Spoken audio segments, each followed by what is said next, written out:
Thank you for choosing to come have this conversation with us. It's going to be a lot of fun. I'm here with some engaging speakers on the same mission. So very quickly, Ashley Kolaya was with the TED organization. TED Talks everyone's familiar with. She heads up the TED Ed division. Ed Hidalgo is formerly with Qualcomm, Senior Director of Staffing and Human Resources, now works inside the public school system as the Chief Innovation Officer. Jason Jenkins in 2014 was the United States Financial Advisor of the Year, and he has ripped on some financial well-being curriculum that our kids are benefiting from. And Karen Minshew, the Assistant Superintendent of Ed Services, in charge of leading this change with all the teachers of this new modern curriculum. So if I only ask one question and you riff off each other, that's fine.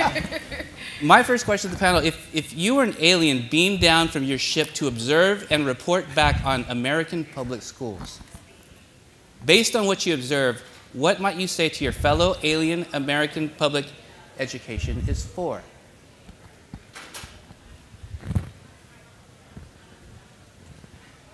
So I'm beamed down. No, I'm just joking. I think that if I was beamed down, so for disclaimer, I'm not an educator, just an entrepreneur and I was going to go back, that there's some really cool conversations that are happening and about where the education system should go and how it needs to change. And specifically around what is actually happening in Cajon Valley, about this idea about engaging kids about where their interests are. What are they passionate about? And what do they value? And what does that mean to their future? Because I think we all would agree that as we look out, I'm in the fintech space, that when we talk about AI and machine learning that I'm kind of passionate about, what does this mean to our children? And how do we put them in a position to succeed? So if I was to beam down, maybe land in Cajon Valley a little bit and go back, I think I would say they're having some amazing conversations about the future. That's great. If it's Cajon Valley, maybe. Yeah. A lot of so I just want to clarify, the question is if we were dropped down into public school systems generically. And just observing. And observing, what would we identify public schools are for? Wouldn't you say they're designed to produce stress and anxiety? Right, yes. I mean, so I was going to say, it feels to me like maybe more hiding small-scale miracles in large-scale systemic failure at times, not universally. Yeah.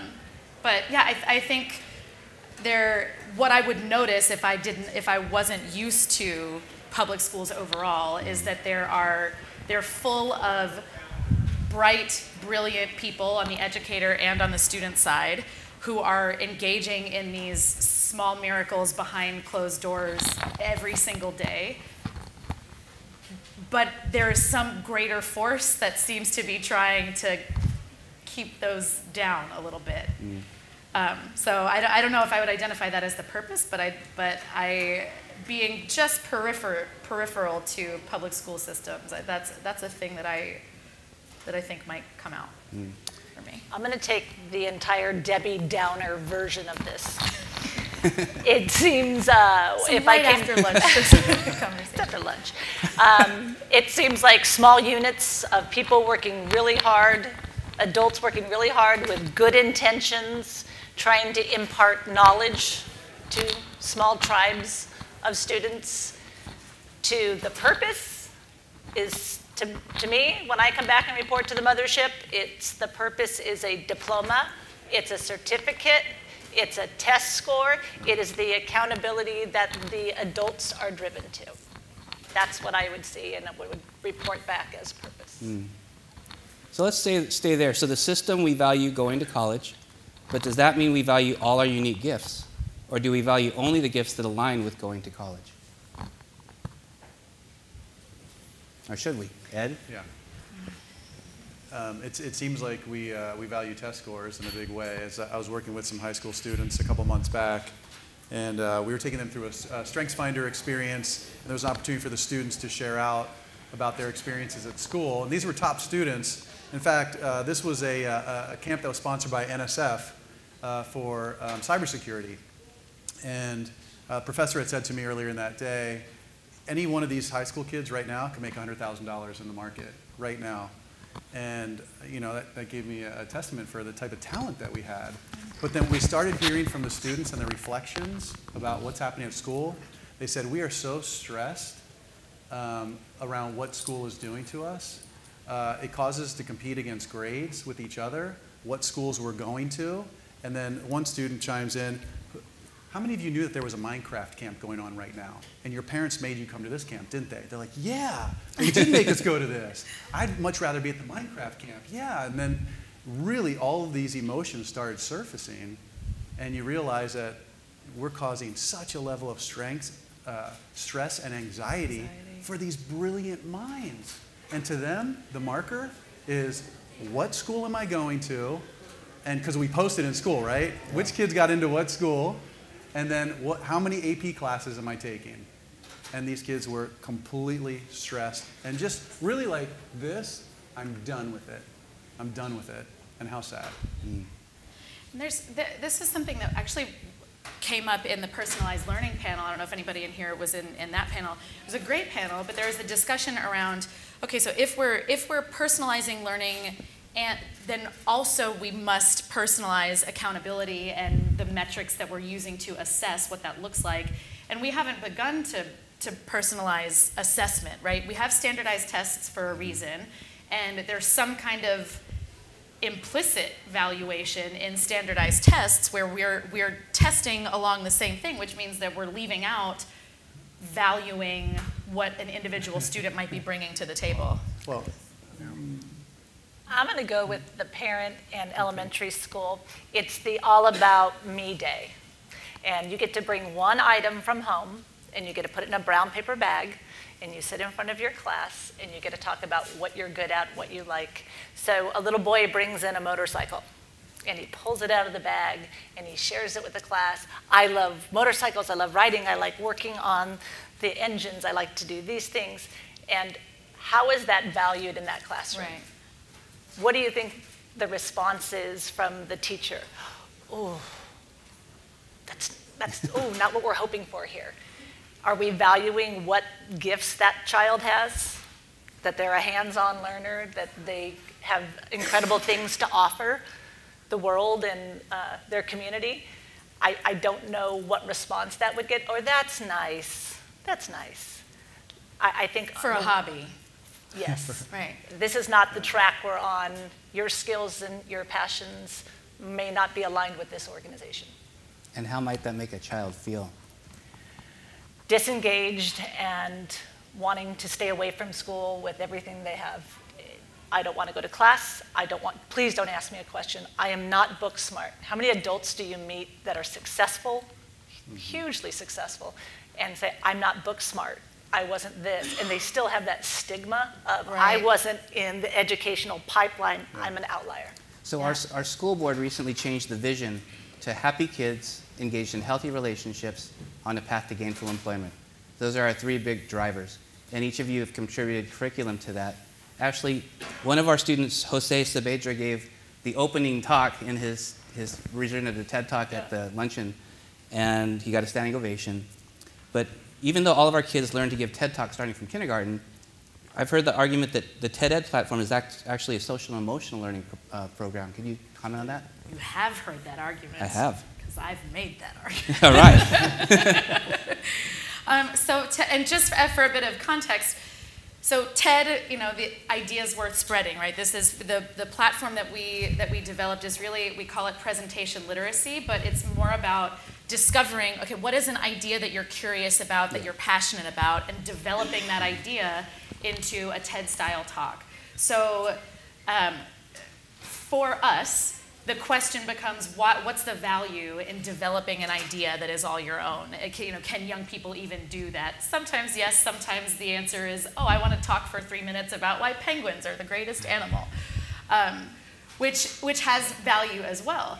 From a socio-emotional learning standpoint, I ran my own TED Ed club with a homeless youth outreach group in San Francisco, which is where I live. These students are all sophomores in high school. And when we first started, I went in thinking, all right, I'm going to walk them through this curriculum that I helped develop. It's going to be great. I'm an expert in this. I got it. 5 seconds into that first session, everything had to go straight out the window because no one had ever, they didn't know what a TED Talk was. No one had ever asked these students, what are you curious about? What are you passionate about? It took me 3 weeks before a single one of them would share a response to a question out loud. But there was some kind of thing that happened where once they started picking up cues from each other, that what mattered in this room was their own unique life experience. They were confident. They had this level of investment in each other, giving each other feedback. And if that's not an example of socio-emotional development and actualization, then I'm afraid I don't know what is. And this curriculum's free for anybody who wants to use it? Oh, yes. Yeah. Which is also a big part of why big part of it.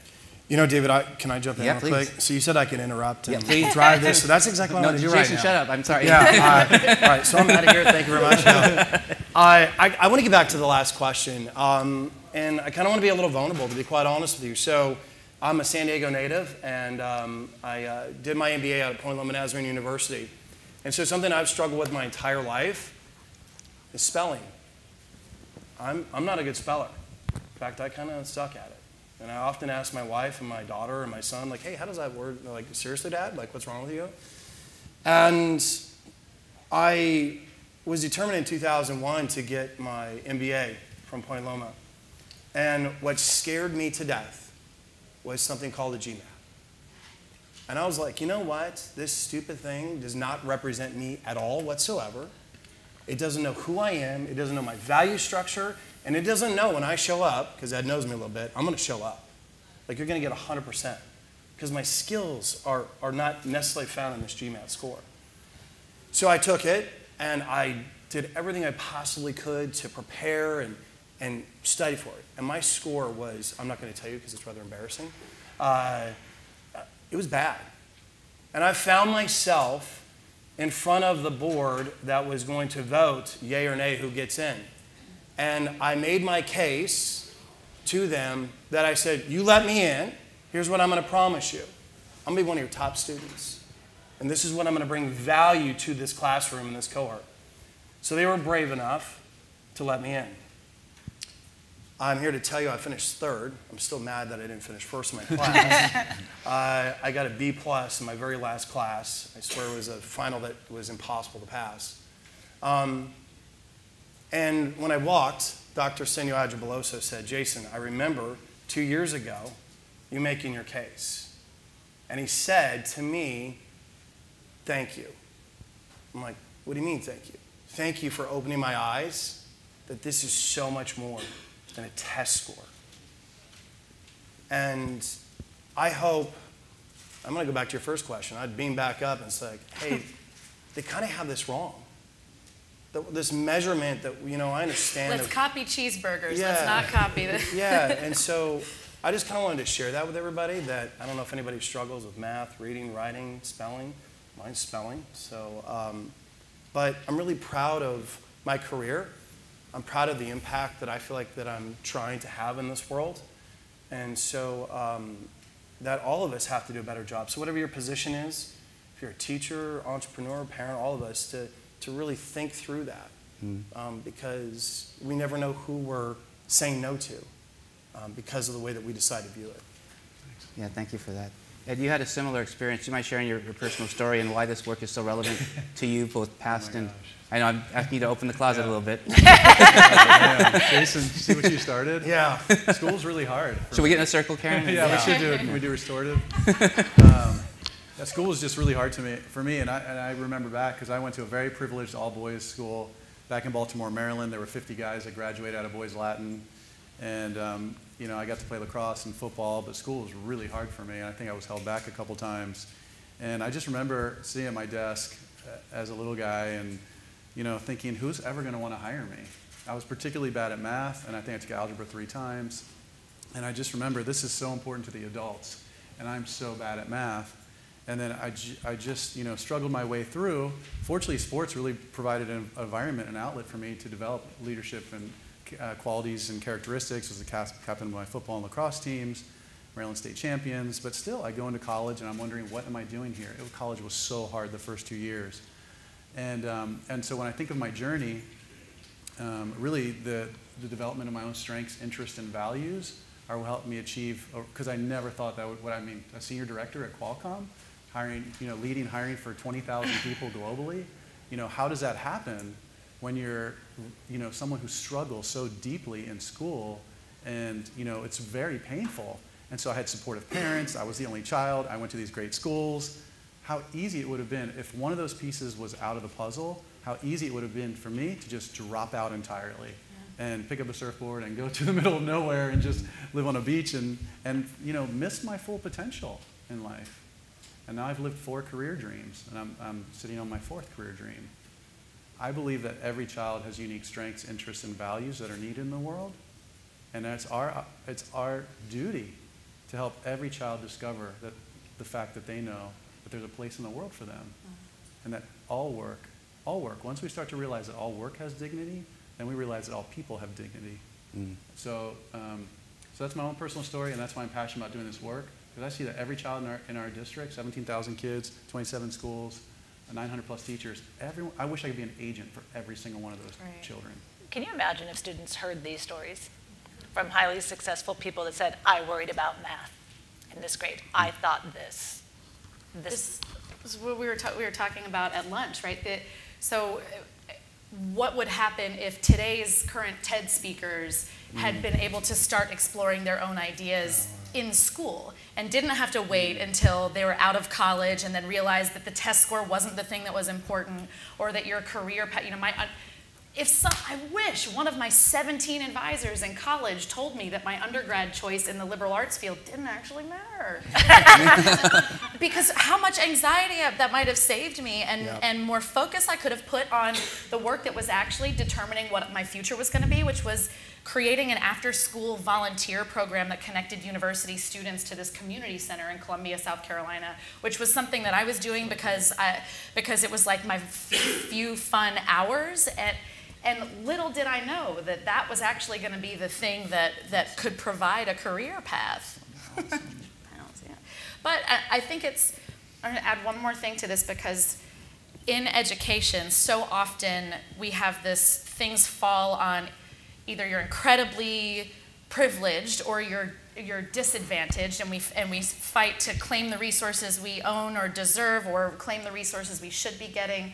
But there's also just the majority of students who are somewhere in the middle, and maybe they're not struggling profoundly, but maybe they're like Annika Paulson, this is a student she's a high school student, well, she was a high school student from rural Minnesota, very shy, very introverted, and one of her teachers started a TED Ed club at her school, and tried to encourage her to do it. But she's like, I'm speaking, I don't want anything to do with that. I don't have anything to say, which is, so many young people think this, right? That they don't have a story worth telling, or a passion worth pursuing, or that motorcycles aren't valuable in and of themselves. But her teacher encouraged her and said, no, just come and talk about what you love. And what Annika happened to love is music. So she writes a talk, and it's very soft and mild and very sweet, and she's playing the guitar, talking about the fact that music is the language that she uses to communicate to the world. And I saw this clip, just happenstance, and thought it was so special, and invited her to speak at TED Ed Weekend, which is the event that I curate, so it's all youth speakers. And the head of TED and our editorial director were in the room when this young woman, now in college, gave an updated version of her talk. And you could have heard a pin drop. Yeah. There was collectively no air in the room. And this young lady was invited to give her talk on the main TED stage in Vancouver. She'd never left Minnesota before. And now we have this young person who all of a sudden sees that other people are reflecting value back to her, where previously she didn't think that she had a story worth sharing. And what if we did our jobs as adults to reflect back that no, the spelling doesn't matter. The motorcycle is a value worth pursuing. That how much better off might our kids be? I don't know. Thank you for sharing that. So Your earlier story reminded me of Father Salducci and the 5-Minute University. Has anyone heard of the 5-Minute University? So at the 5-Minute University, they teach Spanish, and all they teach, because they have very little time, is ¿Cómo está usted? And the answer is muy bien. And that's it. And the reason he teaches that is because 5 years after you graduate, if you took 1 year of Spanish in high school, that's all you can remember. So that's all they teach. That's so true. Yeah. But teachers are wedded to their content. They love their content. And so, Karen, you're leading this implementation of presentation literacy, of career development, world of work, and financial well-being. And teachers love change. They love change. Large scale, institutional. I didn't know how much they love change. So I'm going to tell you a little bit. I'm new to my role this year, and I've worked in Cajon Valley my whole career. I've been a teacher. I've taught middle school. I've taught elementary school. I've been a middle school principal. I love my middle school peeps. So coming to the district office, I thought I was getting the culture and understanding. And so this change comes through relationship, understanding, trusting each other. So I didn't know there was this person at the district, and the person's name is the district. It's not David Miyashiro. It is the district. I go to meetings. That district doesn't have a curriculum for us. Okay? The district gave us too much curriculum. The district did this. And so all in the same meeting. You can have 5 different meetings, and it's the district. And so I was in Cajon Valley. I went downstairs, and I'm looking for the district. And I'm walking around offices, and I see very kind people with good intentions working hard. I go to the 2nd floor. I'm looking for the district. Still the kind people, well-intentioned, working hard. I don't understand the phenomena of the district. So I finally said at a meeting, I heard it, and I go, what's going on here? I go, there is a human disconnect. So I said, I have a request. No longer at any meeting I'm at, and anywhere in Cajon Valley, I have to watch myself. I don't want to hear the district. Call it out. This is transparent. There is no agenda here. What we are telling you is the truth. What you're hearing on this panel and what you've seen in World of Work, it's transparent. And I said, please do not say the district. You say, Karen Minshew said this. And you be angry with Karen Minshew, and I will own my stuff. Or you say, Dr. Miyashiro said this. Or you say, Karen Sapper. We are humans. This is a human process. Removing the district from, and people at the meeting, they go, I'm all, use your words. Come on, it's okay. It stopped rumors. Anyways, it started to build trust, and it's starting to go, there is no agenda. Otherwise, we'd be fighting the agenda instead of looking at what is this program, what does it mean to me, no matter who you are as a stakeholder, and implementation. So, the district. I think hats off. Yeah, I like that. I like that. Yeah. And after spending 20+ years in the private sector, now working inside of a public school district, a little bit of a state change? A little bit. Yes. It's different. It's challenging. I mean, the world of work, and one of my former bosses is here from Manpower, Mr. Phil Blair, who gave me my first shot here in San Diego. I learned so much from that work and working at Manpower and the good work that happens there. But all that work has prepared me for the work that's happening in education. It's a hard environment. You know, it's a very challenging. There's so many layers. There's lots of bureaucracy, and there's a lot of people that want to get their voices in, and so often the child's voice is left out. And so, I wasn't sure if this work could happen in the early grades. I've kind of been in jest a little bit, saying, we stop loving kids in 6th grade. Or in 5th grade, because I see so much love from K and TK to 5, and I'm sorry that I'm saying it this way, but it's just the way I've seen it. And then the system is so challenging in 6th, 7th, and 8th, where the teachers really, because of the system sometimes, and just the number of students and just the complexity of the schedule, they can't love kids. Like, the system's not set up for them to be able to love kids. And that's painful. That's hard. And it's not that they don't, but it's the system that really is hard for them to operate and navigate in. We hear that all the time, and so the TED Ed Clubs program, so primarily school-based, it's a global program. It's 130 countries. So talk about cultural differences from one to another. But so often the thing that we hear from educators who implement this curriculum in their classrooms, and we've seen it in Cajon Valley, there is like a wall breaking where educators are able to know their students in ways that they had didn't previously have time or space for. And that, honestly, our team gets to watch a lot of really inspiring content, whether it's youth talks, whatever it is. But the things that are the most valuable to me are notes that we get from educators who say, I connected with my students in ways that I never thought possible. And it's because of exactly what you're saying. It's like we don't build space for that, or we're swimming upstream too much to really make space for it. Yeah. No. Your two stories are very unique, in your path to where you are today. For an educator, consider this. So you start out in kindergarten. We all went to middle school. We all went to high school. For teachers, we went to college. We got a credential, and we went right back to school. And so for our entire lives, we've been inside a school system, and we were the ones that were successful in the school system. We checked the box, we got the grade, we passed the test, we got a credential, and this is our world now. So understanding the why would we have to change anything? We were just fine, and we're teachers now. But in the world of work, in the future world of work, in the gig economy, what are the things that kids really need to know to be successful, and how can we communicate that message to teachers in the why, so they can say, you know what, we have to do this important work. We have to let go of some of our practices. Yeah, when I think about the future and the world of work and what it takes, I go to my director of operations, Rachel, out of Grand Rapids, Michigan, who graduated from high school. She pretty much runs my company. We call her the Queen of AssetLock. I mean, I could not survive if it was for not her.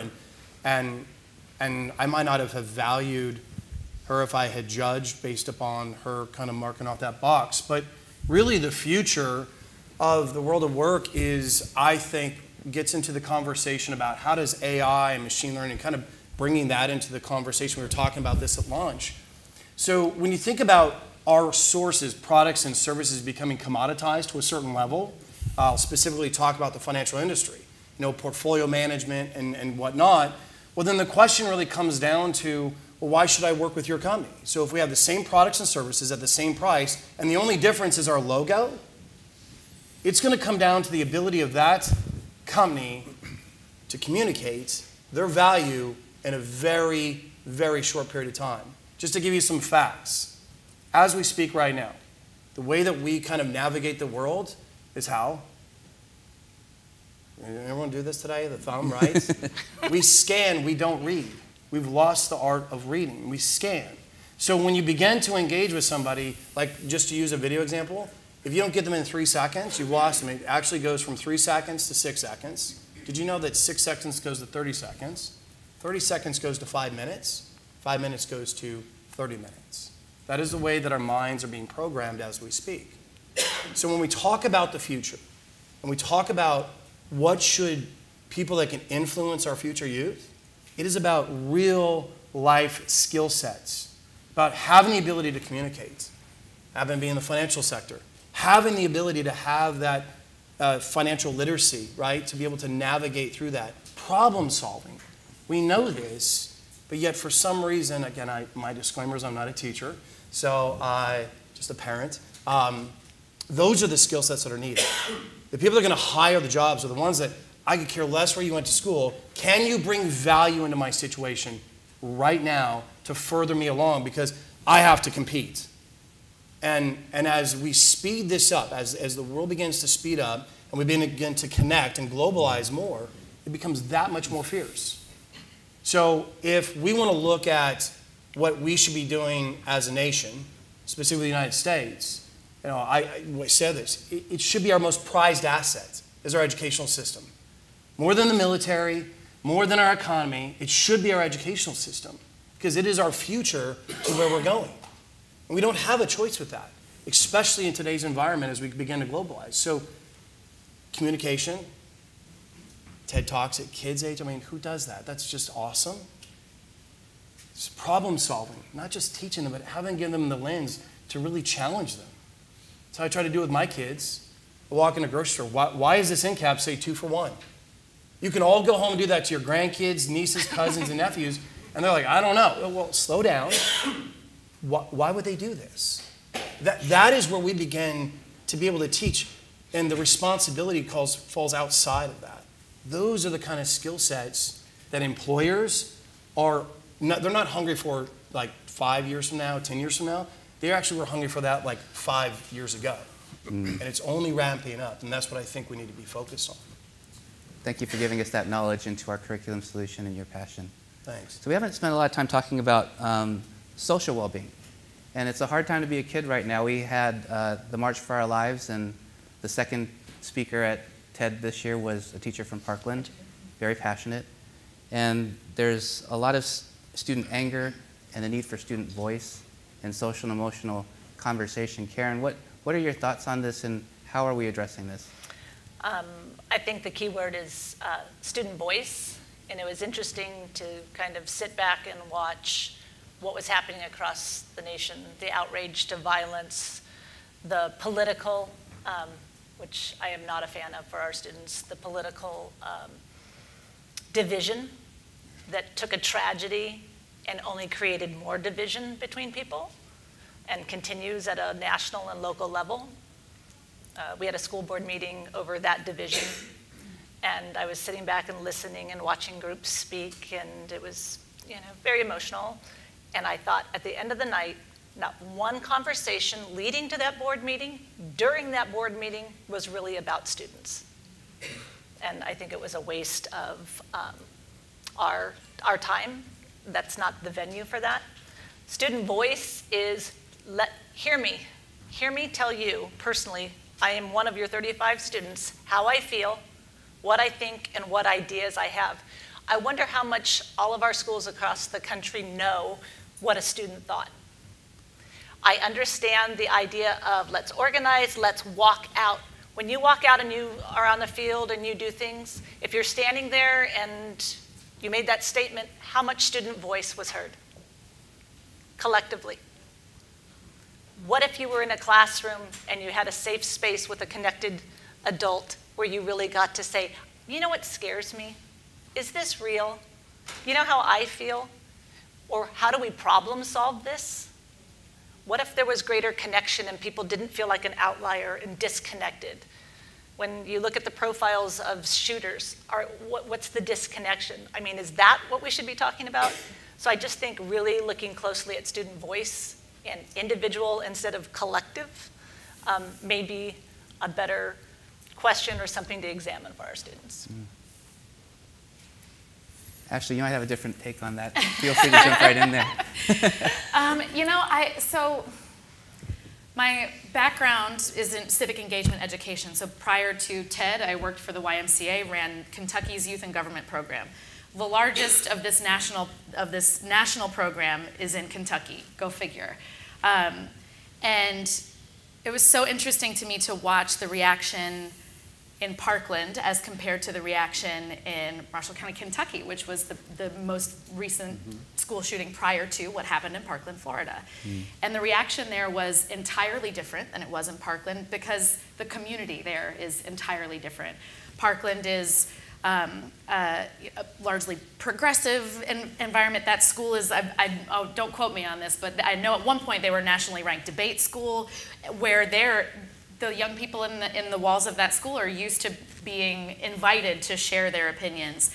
In Kentucky, there's a different mentality, and the response was not we want to engage in activism. It was we want quiet reflection, and this is how we're going to engage, how we're going to process this, our response to this. And it was so interesting for me to talk both with my former YMCA civic engagement colleagues, my current TED colleagues and global community, where people tend to assume that, all of a sudden, the media headlines were all about, youth take action, as if all of a sudden now young people have opinions about things. Because what actually happened is CNN decided to turn their cameras onto this particular group of young people. And there was this weird tension between, people are finally paying attention. What are we going to do with it? And so you have this sort of scramble where everyone wants to maximize the impact that they can have. And I completely agree with Karen. What would happen if we created more, not just momentary blip space when something tragic happens, but if we build in to every moment in your education that your thoughts, feelings, opinions, perspectives matter, not just in the grand scheme of life, but in your own education day to day. Right. And I think that's, I mean, the reason that TED we call it presentation literacy, but it's about understanding that your voice matters and learning how to claim it. I love that. And that curriculum and that framework allows for that daily practice where student voice isn't an event, it's a daily practice. Right. And why would it not be? It's, And then, Ed, for the mission of me, which is a core framework of the world of work, can you talk about student voice there and how we're teaching them to tell their story and why that's so important? Absolutely. So the mission of me is our 3 core process where we drive career development into our classrooms. Every child, every grade, every year is getting started with learning what career development is all about. And the third leg of that 3 core process is where we want students to be able to tell their stories. But we can't get to that third leg until we start with strengths, interests, and values. Helping each child discover that they have unique skills that are needed in the world. Skills, yes, but that they have strengths, right? They have unique talents that help them be successful in the world. They have interests, which align back to the things that they like. And we know that interests have the highest correlation to career satisfaction, performance, and income of any of the personality measures. And then values, which so often we leave off the plate. But why is it that you're doing what you're doing? Do you prefer to work in a team? Do you work independently? Do you want to work outside? Do you want to work inside? Like, you know, monetarily, are you driven by money or other things? I wish someone had asked me those questions before I got into the workforce. No one unpacks values with young people. Well, we're doing it. Their work values. And so when students go through a process of understanding who they are and what they like and where they could possibly do it, then they start forming an idea of who they are. And then they can form an idea around what they want their story to be. And we know from research that if a student can connect their future possible self to their current self, there's a higher likelihood that they're going to stay in school, they're going to do better with their grades, and that they're going to be engaged. And it's a whole body of research that's called possible selves. So this work is so important. It's really hard to expect a child to be able to tell their story if we don't help them have the language to be able to describe who they are. And fortunately, all of this exists. We just need a framework and a process to be able to unpack it in the classroom where it's connected to what they're doing on a daily basis. And that starts with equipping the teachers to first put that mask on for themselves. Right. Because if the teachers don't have that gift and aren't being coached in that way and don't have those supportive environments, how can we expect them to help young people unpack their unique strengths, interests, and values? We need to help remind the adults of their own. And when we give our teachers well-being in the classroom, then they're going to transfer well-being to their students. I love how Ed says it, kind of offline where he talks about you got to kind of have to tinker with yourself. And I'm like, I just love that tinkering. that thought about just exploring. You know, I'm going to go touch this. I'm going to examine this, and so I just kind of want to underscore that is that that's part of that process of identifying who we are. And then it's kind of like this what if. Like, what if you could like do that like in K through 8th grade and then 8th grade and beyond? What would be the hope for that child? You know, we talk about it to where I believe that the education system, you know, we were in a meeting and I looked at David, so I'm in the financial industry. And I said, David, we actually happen to be in the same line of business. And he looks at me like, what are you talking about? I'm in education and you're like in the financial industry. We kind of don't have that much in common. I said, actually, we're in the business of hope. See, because when somebody sits down with a financial advisor, they're hoping that this plan and their money and their pie charts and whatever they just gave me is going to get them to reaching their goals. I said, as a parent, I'm hoping that if I send them to Cajon Valley or Vista or wherever they're going to go, that they're going to be in a better position to navigate and walk out in this world. I said, that's what you're in the business of. Oh, by the way, you just happen to teach math and science and reading. That's what we kind of do that. to me, that would be magical. That would be amazing, getting back to what you said. And how do you do that? Well, it's engaging kids about what they're interested in, what are their natural strengths, and what do they value. And letting them quit. Yeah, I was just thinking really. about how bad I was at spelling. I remember in 4th grade, like the old school books, like, hey, here's your language book. I remember getting like this big old D on it. I mean, if I'd have let that mark who I am, even though I can recall it just now, But if somebody would have said, hey, Jason, I know you're in 3rd grade and you got this D, that's okay, because guess what? You see how you're scoring over here in your interests? I'd have been like, let's go do more of that. And I understand I'm going to struggle through this. But that's what we need to be thinking about and doing more of. And can I talk more about the how and the mask? Because here's one of my epic fails in my new job was we didn't spend enough time on the mask of the teacher. And so it looked and sounded like this. You heard Ed go, we can do this for children, your strengths, interests, and values, and if we just do this and yes, who's going to argue with this? No one. But from a teacher perspective, I didn't create opportunities to put their mask on, and so this is how it translated. I have to do the English standards, the math standards, the history standards. I have to dance. I have to do this, and now you want me to do all these other things? There is no way. The district is telling me. District. You are district. Any idea what you're asking? They're on the 3rd floor. And if you're going to implement something like this, pay very close attention to the mask. When Ed sits down individually and works with someone, and not just the teacher, when they work with that teacher's child, and he takes them through the strong inventory, he talks about their work, they are believers. They get, because it's your child. It's real. He has converted people just through those personal experiences, but the mask was so important, and I missed the mask and inflated the district. So. This is a thing that I have observed specifically in the Cajon Valley district, ways in which you were, maybe unintentionally at first, or not with the supreme design in mind at first, but coming to TEDx Kids at El Cajon event, I was blown away by the fact that not only was every student in this district going through the process of discovering an idea, developing it, sharing it, but you walking through the halls of the school, and everyone from the principals to educators to the custodial staff, the cafeteria had been practicing, listening to these kids' talks and giving them feedback, and it was so evident. And then you go out into the field, and you have local police departments and fire departments and small businesses who are there engaging with these young people because that's part of the system that's been created. It's like, no, we're here to support your ideas. And I think that there is a little bit of mask attention that happens there that maybe wasn't even intentionally part of it at first, but that ends up.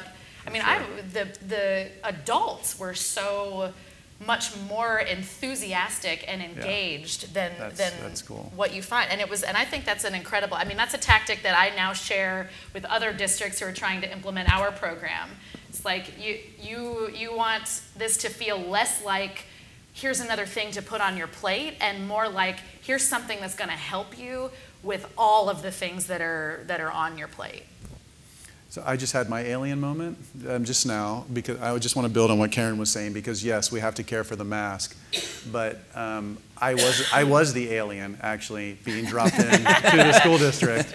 I still am the alien in many cases, right? Everywhere? So who are these people? Like regular people, but smaller. And so as the alien in classrooms, watching teachers deploy the world of work in a way that I had never expected that it could possibly be deployed with children was an absolute mind-blowing experience, because we limit children beyond my expectations. Yeah, we underestimate. We underestimate. Absolutely. And when I had first grade teachers saying we should change enterprising on the RIASEC to something else because the students can't get it in first grade, and I went to a classroom 7 weeks ago even, and I had first graders schooling me on the RIASEC enterprising, I felt like an alien. I'm like, I can't believe this is happening. I can't believe you little people are doing it. I mean, I mean, it was unbelievable.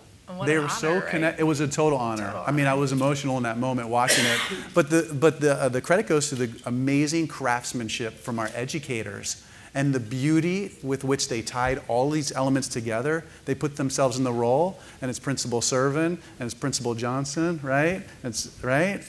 We have some principals in the classroom right here with us today. They can raise their hands, and if you want to ask them questions, you can around the world of work, you can go and meet with them. But they're allowing teachers to be their best selves in these experiences where they're afraid, and they're bringing this mastery to the table. And I witnessed that. So as the alien stepping in, I saw it, and I was like, oh my goodness, that was incredible. And that's the first time maybe that's ever been done anywhere on the globe. That you took a first grader through the RIASEC, that you took them through a level 2 simulation, that you connected them to a professional in the community, and they asked questions that were intelligent, had depth, and that they connected back through a reflection using Seesaw around where they see themselves in the world. First grade. What just happened? Hashtag, that was my alien-esque what just happened moment. The principals and teachers are doing the heavy lifting. They're doing a great job. And Ed, you're not an alien, you are a unicorn, and we love you. An alien. An alien, not one horn, two horns. We're going to wrap up in just a couple minutes, but I want to actually have you share a little bit about helping teachers and people tell their story and tell their TED Talk, starting with Jason sharing a little bit about your talk that you're giving up and your process and what you most hope, what do you most want to impact when you give this talk? Are you talking about the TED Talk? Yeah, and your process and a little bit about the content. Yeah, so briefly, a year ago I was asked to help Cajon Valley think different about teaching financial literacy inside the classroom. So my theme was, how do you teach financial literacy without teaching financial literacy? And we have really stood side by side with the world of work. So as a child is engaging yourself of what are they interested in, what are their natural strengths, and what do they value. Think of it like it opens up their heart. And as their heart opens up, so does their mind to want to grab principles. And so we have strategically put together a program, I like to visualize it like this, that's meeting kids, which I believe in kindergarten, first grade, to teach financial literacy might be like, well, that's crazy. And we're like, totally it is, and it's going to work. And we're going to give these kids the skill sets that are needed, because the last time I checked, the United States is kind of broke.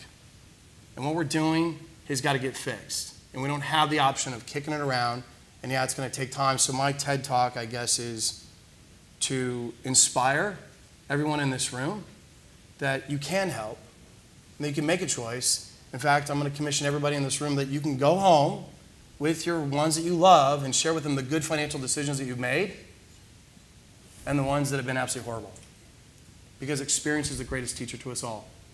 And so many times, I don't know about you, but we kind of want to guard ourselves with our kids. We only want them to see the good side. So I hope my TED Talk is supportive to what we're doing and inspires us to actually take action.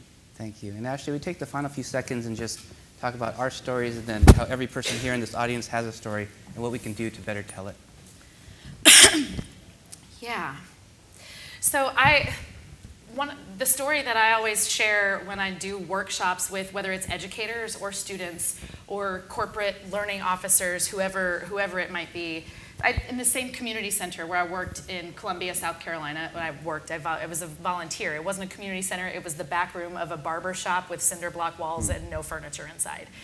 And Mrs. Lloyd, who was 100 years old when I met her, her son, who ran this community center, and by ran the community center, I mean he showed up with keys every day and opened the door for kids to come in before and after school to do their homework. And Mr. Lloyd passed away when I was a junior in college. He had very, failing health. And Mrs. Lloyd asked me if I would speak at the funeral.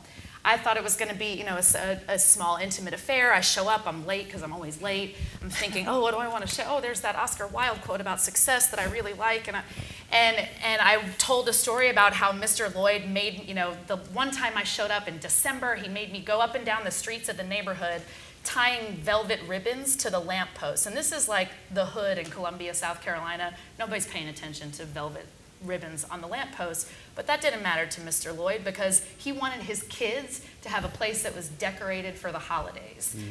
And that's what the story that I told at his funeral, which, by the way, I showed up for. And I don't know, this is in South Carolina. I don't know if any of y'all have ever been to a Black Methodist church before.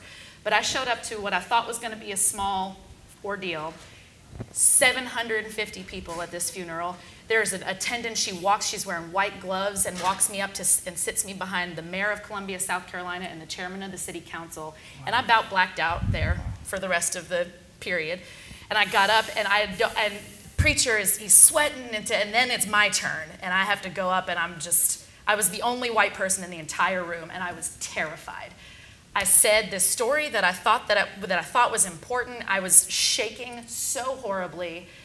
I finished the story. I sat down. Actually, before I sat down, I noticed people yelling at me, and I tuned back in, and I unblacked out and realized it wasn't people yelling at me. It was these good old sisters in their Sunday best, wearing the big old hats, standing up, singing, "Hallelujah, praise the Lord." And I was like, oh, they're on my side. After that happened, the mayor, the chairman of the city council, they said, oh, you let us know if you need anything for that community center. And I was like, well, thanks, because it's not like I've been asking y'all for that for the last 2.5 years, but I appreciate your offer. Thank you very much. But what happened was Mrs. Lloyd afterward came up to me and she said, no one ever saw him. Now they know. I had no idea that anything that I thought or said or shared would ever be important enough to share in front of 750 people. I was in tears because of how nervous I was. I wanted to run out of that room. But Mrs. Lloyd, this woman who dutifully sat in the back corner of that room, told me that what I said made a difference to her. And sure, maybe like the cliche there is, right, you can't save all the starfish, but you made a difference to that one. Y'all know what the problem? Every single human on the planet has that story, some story that tells you that your words matter to somebody. Maybe it's an entire room of people. Maybe it's to one kid in your classroom. Just got to ask each other enough questions and ask for enough feedback to know, okay, what is the story that I need to be sharing, and how do I create space for myself to share that so that the students that I work with know that they also have one to share. What a great way to close. Please join me in thanking this amazing panel of speakers. That was a lot of fun.